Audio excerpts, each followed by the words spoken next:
정은경 본부장 정례 브리핑 듣겠습니다. 255명이 확인되었고 해외 유입 사례는 16명이 확인되어 현재까지 총 누적 확진자 수는 31,004명입니다. 현재는 3,956명이 격리 치료 중에 있습니다. 이 중에 위중증 환자는 79명이며 어제 안타깝게도 4분이 사망하셨습니다. 현재까지 누적 사망자는 509명으로 치명률은 1.64%입니다. 삼가 고인의 명복을 빌고 유가족께는 심심한 위로의 말씀을 드립니다. 국내 발생 현황을 먼저 설명을 드리겠습니다.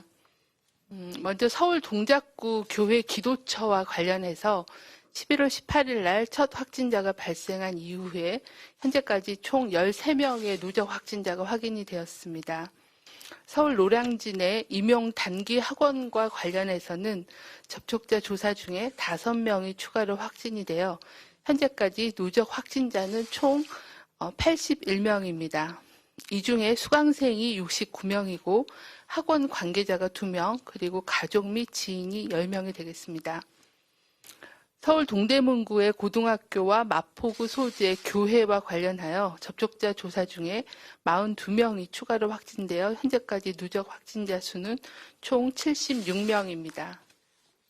서울 서초구 사우나와 관련해서는 11월 21일 이후에 접촉자 조사 중에 15명이 추가로 확진되어 현재까지 누적 확진자 수는 총 56명입니다. 인천의 남동구 가족 및 지인과 관련해서 접촉자 조사 중에 12명이 확인되어 현재까지 총 57명이 확인되었습니다.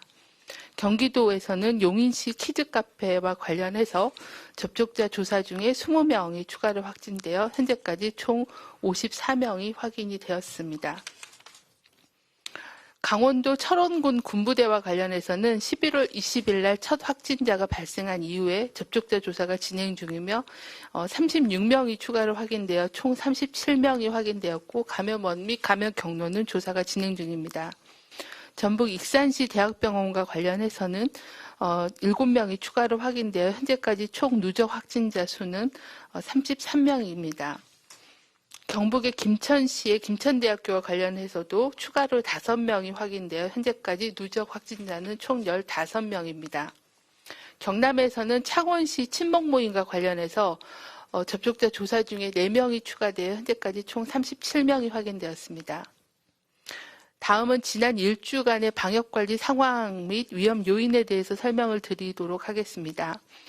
국내 발생 확진자는 최근 일주간 일일 평균 255.6명이 확진되어 직전 일주보다 133.2명이 증가하는 급격한 증가 추세가 지속되고 있습니다.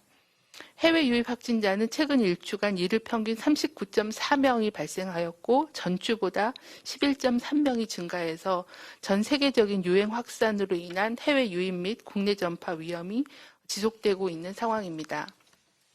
최근 일주간의 주요 감염 경로를 보면 국내 집단 발생이 33.8%, 확진자와의 접촉이 30%이며 해외 유입이 13.4%, 그리고 현재 감염 경로 조사 중인 사례가 14.5%로 300명이 되겠습니다. 그 밖에 병원 및 요양시설 관련이 8.2% 발생하고 있습니다. 과거에는 수도권 집중 발생 그리고 특정 집단 사례 중심으로 발생하였으나 최근에는 전국적으로 지인 가족 간 모임, 직장과 다중이용시설, 특히 사우나, 체육시설, 식당, 주점, 카페 등을 통한 전파가 지속되고 있고 지난주에는 대학 및 학교, 학원을 통한 교육기관을 통한 전파와 종교시설을 통한 집단 발생 사례도 다시 보고되고 있는 상황입니다. 그 밖에 상급 종합병원을 포함한 의료기관과 요양시설 등에서도 집단 발생이 지속되고 있는 양상입니다. 10월달 사회적 거리두기가 완화된 이후에 여행, 행사, 모임 등 사람 간 접촉이 증가하고 무증상 경증 감염자가 누적되고 있으며 동절기 요인 등으로 인해서 지역사회 전파 확산이 지속되고 있는 것으로 판단하고 있으며 전국적인 대규모 확산 위험이 매우 우려되는 상황입니다. 최근 1주간 확진자의 연령별 분포를 보시면 50대 이하가 75.9%이고 60대 이상이 24.1%로 확진자 중에 60세 미만의 연령층이 차지하는 비율이 증가하였습니다. 특히 20대 젊은 층의 증가폭이 가장 커서 40주 차의 총 확진자의 10.6% 수준에 비하면 47주 차인 지난주는 17.8%로 20대의 확진자의 비율이 증가하였습니다. 최근 1주간 사망자는 11명이 발생하였습니다. 사망하신 사망자분의 연령은 80대가 4명, 70대가 3명, 60대가 4명이었습니다. 기저질환이 있는 경우가 10명이었고 1명은 조사가 진행 중입니다. 권역별 발생 상황을 보시면 수도권은 주간 일평균 확진자가 200명으로 2단계의 상향 기준을 충족하였습니다. 호남권도 여전히 30명으로 사회적 거리두기 단계 전환 기준이 충족되었습니다. 중앙재난안전대책본부는 11월 24일 0시를 기준으로 수도권은 2단계, 호남권은 1.5단계로 사회적 거리두기를 강화하는 조치를 결정하여 이미 발표한 바가 있습니다. 다음은 국민건강 영양조사 및 군 입영장정에 대한 코로나19 항체 조사에 대한 중간 결과를 말씀드리겠습니다.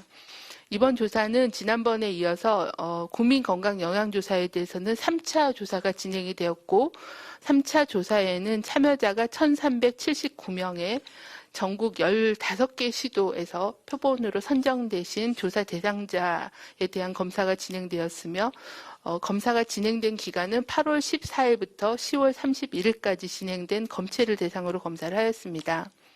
군 입영장정에 대해서는 9월과 10월에 군 훈련소의 입소자 6,859명에 대한 항체 검사를 실시하였습니다. 먼저 국민건강영양조사 3차 조사 결과를 말씀드리면 참여자 1,379명에 대한 항체 검사 결과 3명이 항체가 양성으로 확인이 되었습니다. 이 중에 2명은 중화항체까지 양성으로 확인이 되었습니다. 항체 양성인 3명 중에서는 2명은 이미 해외 유입으로 검역 단계 또는 지역사회 자가격리 중에 기확진된 사람이었고 지역사회에서 미진단 상태에서 항체 양성으로 확인된 사람은 1명이었습니다. 국민건강영양조사 대상자에 대한 항체조사는 지난 6월에서 8월 사이에 시행된 2차 조사에서도 1,440명 중에 1명, 0.07%의 양성률을 보였고 이번에 진행된 제3차 조사에서도 1,379명 중에 1명이 미진단 감염자가 확인이 돼서 0.07%로 항체 양성률은 낮은 편이었으나 지역사회에 진단되지 않은 감염자가 있음을 확인할 수 있었습니다. 군 입영장정 6,859명에 대한 항체 검사 결과 항체 양성자는 총 25명이 확인이 되었고 이 중에 중화항체까지 양성으로 확인된 경우가 23명이었습니다. 이 항체 양성자 25명 중에 10명은 이미 확진을 받았던 사례로 확인이 되었으며 15명은 지역사회 미진단 항체 양성자로 확인이 되어 지역사회 미진단 항체 양성률은 0.22%로 산출이 되었습니다.